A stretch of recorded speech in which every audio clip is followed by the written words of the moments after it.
ધારાસભ્ય અહીંના રબારીઓને લૂંટ્યા એવું કહેવા માંગો છો? મકાન ધરાશાયી કરી દીધા.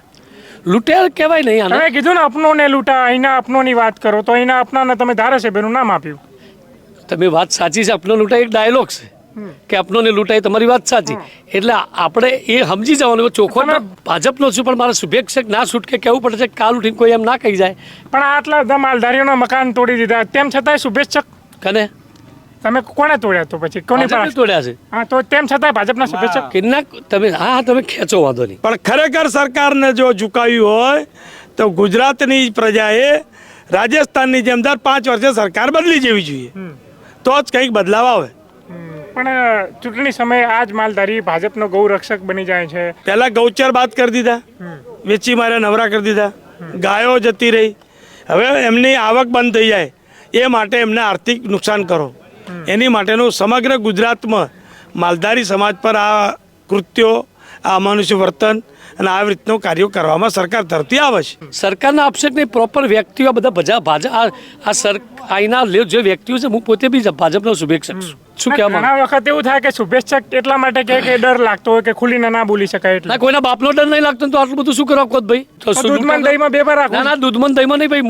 હું નમસ્કાર, ક્રાંતિ માર્ગથી હું વિમિત કુમાર. સાથીઓ, ઓઢવમાં જે રબારી વસાહતની જે મકાનો જે અમદાવાદ મ્યુનિસિપલ કોર્પોરેશન દ્વારા જે ધરાશાયી કરી દેવામાં આવ્યા એના ઘણા દિવસો થઈ ગયા. ત્યારબાદ ગુજરાત પ્રદેશ કોંગ્રેસના અધ્યક્ષ શક્તિસિંહ ગોહિલે અહીંયા દસ્તક દીધી છે અને અહીંયા રૂબરૂ આવીને સ્થળ મુલાકાત કરી છે. એ બાબતે અહીંયા ઘણા લોકો આગેવાનો છે એ પણ અહીંયા જોડાયા હતા, દૂર દૂરથી આવ્યા હતા અને એના સ્થાનિક લોકો પણ છે, એમની સાથે વાત કરવાનો પ્રયાસ કરીશું. જી, શું નામ આપનું? રમેશભાઈ દેસાઈ. ક્યાંથી આવો રમેશભાઈ? મેમનગરથી. મેમનગરથી. આ કેટલા ટાઈમથી તૂટ્યું છે? લગભગ કેટલા દિવસ થયા ભાઈ? 15 દિવસ ડેમોલેશન ચાલે છે ને. હા, હું બીજી વાર આવ્યો. મને કોંગ્રેસ કે ભાજપની ખબર નથી ભાઈ. હું સામાજિક અગ્રણી તરીકે હું મળવા આવ્યો છું. એટલે મને પ્રોપર તમે જે અહીંયા બન્યું છે ને એના બાબતે આપ કહો તો હું આપને જાણ કરીશ. ભાજપ ક્યારે ખબર લેવા આવ્યું, કોંગ્રેસ ક્યારે ખબર લેવા આવ્યું એ મને નથી ખબર, પણ મને એટલી ખબર છે કે અહીંના પ્રોપર જે માણસો હોય, પેલું નહીં ને ડાયલોગ અજય દેવગનનો કે અમે તો અપનોને લૂંટા ગેરો મેં કહા દમ થા, મેરી કષ્ટી વહાં ડૂબી હતી જ્યાં પાણી કમ થા. એટલે અહીંના પ્રોપર માણસો જે હતા ને એ હાજર નહીં રહ્યા ને. સરકારનો અપક્ષેપ નથી કરતા. પ્રોપર જે વ્યક્તિઓ છે અહીંયા મેન ધારાસભ્ય આવે એમની જવાબદારી આવે કે જે ડિમોલેશન થતું હોય ત્યાં આગળ સરકાર, ત્યાં સરકારના વ્યક્તિ તરીકે, સરકારના સભ્ય તરીકે ત્યાંના પ્રોપર ધારાસભ્ય હોય અને ત્યાંની પબ્લિકના સાથે 2-4 આગેવાનો સાથે હોય અને કર્મચારીઓ હોય અને એમને વિશ્વાસમાં લઈને કરવામાં આવતું હોય છે. પણ તકલીફ એ છે કે 24 કલાકની અંદર જે ડેમોલેશન થયું ને એનો પ્રોબ્લેમ થયો છે મોટામાં મોટો. એટલે બાબત આ રહી છે. એટલે મારો આક્ષેપ સીધો પ્રોપર માણસો જે વ્યક્તિઓ છે ને એમના ઉપર ડાયરેક્ટ એમના ઉપર છે કે એવું કે ભાઈ ધારાસભ્ય હાજર નતા, ફોન ન ઉપાડ્યો, એવું શક્ય જ નથી. સરકારના આક્ષેપ નહીં, પ્રોપર વ્યક્તિઓ બધા ભાજપ અહીંના જે વ્યક્તિઓ છે, હું પોતે બી ભાજપનો શુભેચ્છક છું, પણ અહીંના પ્રોપર વ્યક્તિ બધું ટોટલ ભાજપને જ વોટ આપેલા છે. એટલે મેં હમણાં બી પહેલાં કીધું કે અંદર ઘૂસીને પેટમાં ઘૂસીને પગ પોળા કરવા ને એ થયું છે ને. અહીંયા પ્રોપર બિઝનેસના પ્રોપર જે વિચારો જે કરવામાં આવ્યા છે ને એ જાણે બહાર આવશે એટલે ખબર પડશે. મને તો વિશેષ આટલું જાણું છું. મતલબ ધારાસભ્ય અહીંના રબારીઓને લૂંટ્યા એવું કહેવા માંગો છો? મકાન ધરાશાયી કરી દીધા. લૂંટ્યા કહેવાય નહીં આને. તમે કીધું ને અપનોને લૂંટા, અહીંના અપનોની વાત કરો તો અહીંના અપનાને તમે ધારાસભ્યનું નામ આપ્યું. તમે વાત સાચી છે. અપનો લૂંટાય એક ડાયલોગ છે કે અપનોને લૂંટાય, તમારી વાત સાચી. એટલે આપણે એ સમજી જવાનું. ચોખ્ખો મતલબ ભાજપના શુભેચ્છક છો અને પછી ધારાસભ્ય કોને આને ધારાસભ્ય? દૂધમાં દહીંમાં બે વાર રાખો. ના, દૂધમાં દહીંમાં નહીં ભાઈ. હું શુભેચ્છક થઈને ઠપકો આલું છું. તમે મારા કાકા બાપા થતા તો ખોટું કરતા હોય તો મારે કહેવાય કે ભાઈ આ ખોટું ના કરીશ, પણ જી ના કરે. ભાજપમાં રહી અને કેટલાય એના દરવાજા ખોલવાનું કામ ના કરવાનું હોય, એમને હોમાં પડવાનું ને કહેવાનું કે તું જૂઠો છે.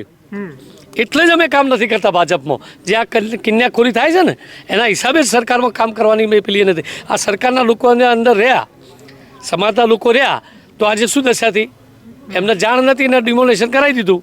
એટલે હાલ ભાજપમાં છો એમ? હાલ સમાજસેવક. હા, પણ શુભેચ્છક એટલે ભાજપના શુભેચ્છક એટલા માટે કે એમને કહેવાનું, કેમ કે કાલ ઉઠીને એમ ના થાય કે ભાઈ આ ભાજપ સરકારનો છે અને ભાજપનો ખેસ પહેરેલો છે. એ શું કહેવામાં ઘણા વખત એવું થાય કે શુભેચ્છક એટલા માટે કે ડર લાગતો હોય કે ખુલીને ના બોલી શકાય એટલે. ના, કોઈના બાપનો ડર નહીં લાગતો તો આટલું બધું શું કરવા કોત ભાઈ? શેના માટે ડર શેના માટે? પેલું શું થાય કે તમે કીધું ને દહીંમાં દૂધમાં પગ રાખો છો એટલે કાલ ઉઠીને એમ ના કોઈ કહી જાય કે ભાઈ આ ભાજપનો ખેસ પહેરાયેલો છે અને આ ભાઈ ચોખવટ નથી કરતા સામાજિક આગેવાન કેસ. એટલે હું ભાજપનો છું પણ મારા શુભેચ્છક ના છૂટકે કહેવું પડે છે કાલ ઉઠીને કોઈ એમ ના કહી જાય. પણ આટલા બધા માલધારીઓના મકાન તોડી દીધા તેમ છતાંય શુભેચ્છક કને તમે કોને તોડ્યા તો પછી કોની ભાજપે તોડ્યા છે? હા તો તેમ છતાંય ભાજપના શુભેચ્છક કેટલાક તમે હા તમે ખેંચો, વાંધો નહીં, મને કંઈ વાંધો નહીં, તમે જે કહેવું એ કહો, હું વાંધો નહીં. તોડી નાખ્યા તો એનો મતલબ એ છે કે એના લોકો પ્રોપર લોકો જે મેં તમને કીધું તો બી તમે મારી બીજી રીતે વાત કરો છો. મેં તમને એવું કીધું કે આ સરકારને અમે નહીં આક્ષેપ કરતા, અમે પ્રોપર લોકો અહીંયા જે છે ને એમને આ કર્યું છે. તો તમે એના સ્થાનિક લોકોએ કર્યું, આમ થઈને આમ પકડો છો એવું નહીં. સ્થાનિક લોકોએ આવું કર્યું. હે પણ એના જે સ્થાનિક જે જવાબદારી હોય ને એ કયા પક્ષના? સરકારમાંથી ભાજપના. તો પછી આક્ષેપ ભાજપના થાય કે પણ સ્થાનિક? યાર ખોટું, હું ભાજપમાં રહીને કોઈકની જમીનો લૂંટતો હોઉં, હું કોઈકની લૂંટતો હોઉં તો હું મને જ કહેવાય ને, સરકારને તો ખબર ના હોય, એ ધ્યાન દોરાવવું પડે. અને મતલબ આટલું બધું થઈ રહ્યું છે, આ બધા મકાનો તૂટી રહ્યા, એના માટે સરકારને ખબર જ નથી, થોડીક બી ખબર નથી. અને સરકારને ખબર પડી ને હવે કે આજે ખબર પડી ભાઈ, એ તો ખબર પડી જ હોય ને. આ સરકારના વ્યક્તિઓ કીધું જ હોય ને, પણ સરકારની વચ્ચે સરકારની વચ્ચે ને એમની વચ્ચે કે તમે સમજો, તમે બધું ખુલાવરાવશો મને કે સરકાર આ સીએમ સાહેબને મળાવવાના હતા, આ બધા બન્યું તો સીએમ સાહેબને મળાવરાય નહીં હજુ સુધી. કોને ના મળે? ધારાસભ્યશ્રીએ હજુ સીએમ સાહેબને મળાવરાય નહીં. એમની જનતા એમના વિશ્વાસે બેઠી છે. પંચાલ સાહેબના વિશ્વાસે બેઠી છે કે ભાઈ આ બધું જે થયું છે એ બાબતે હું સીએમ સાહેબને તમને મળાવું, તો એ સરકારને હજુ મળાવતા નથી.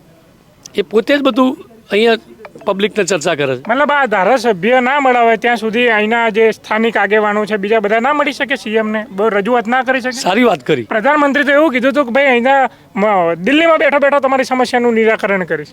પણ અહીંના લોકો જવા દે ત્યાં અહીંયાના લોકોના જે વાતો જાય ને કેવી રીતે જાય, ક્યાં પહોંચવા દે છે?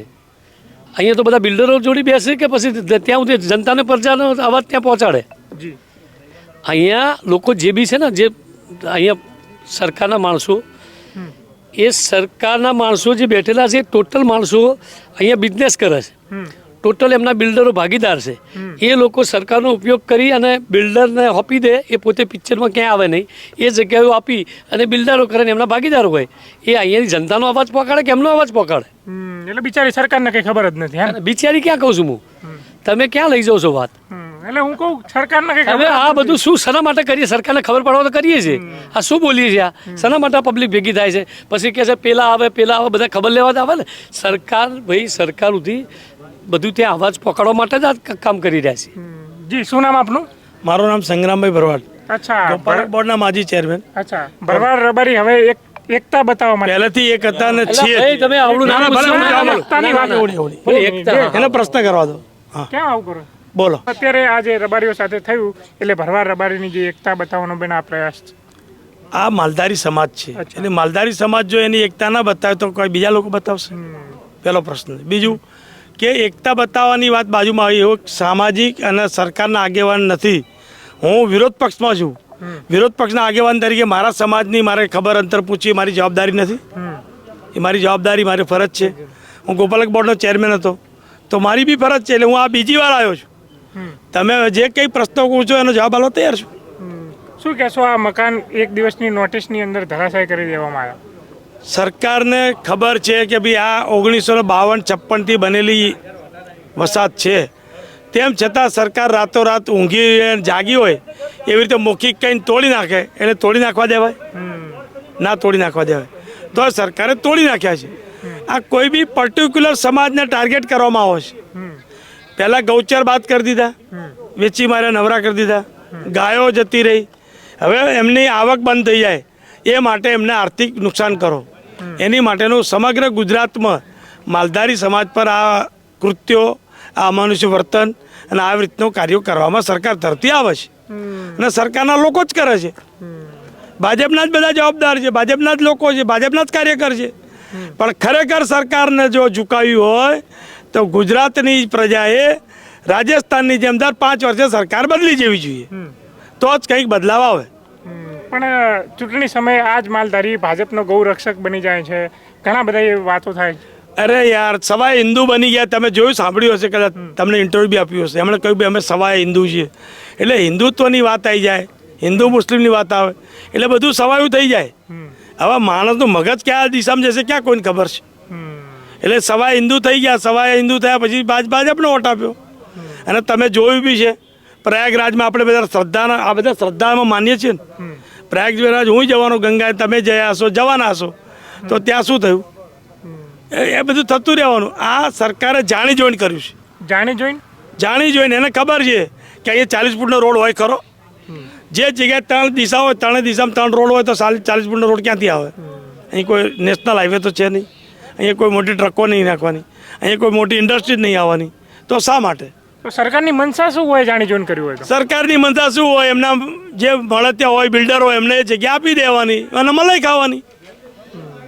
લોકલ ધારાસભ્ય હોય કે સરકારના જે બી માણસો હોય, અહીંના લોકલ જે નેતાગીરી કરતા એ લોકો હશે. બીજું શું હોય? જી